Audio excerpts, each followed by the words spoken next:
సరిగ్గా కూర్చో, సరిగ్గా కూర్చో.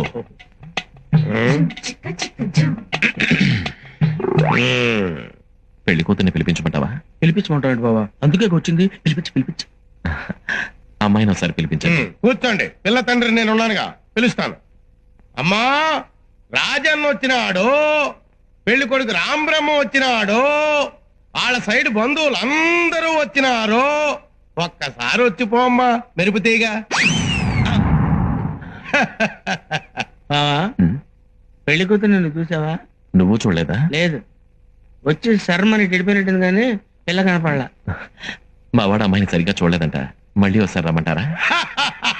అట్టాగా. అమ్మా, రాజన్న వచ్చినాడు, పెళ్లి కొడుకు రాంబ్రహ్మ వచ్చినాడు, వాళ్ళ సైడ్ బంధువులు అందరూ వచ్చినారు. ఒక్కసారి వచ్చిపోమ్మా మెరుపుతీగా. లేబా, వెళ్ళిపోదాం. తప్పురా. తప్పేంటండి?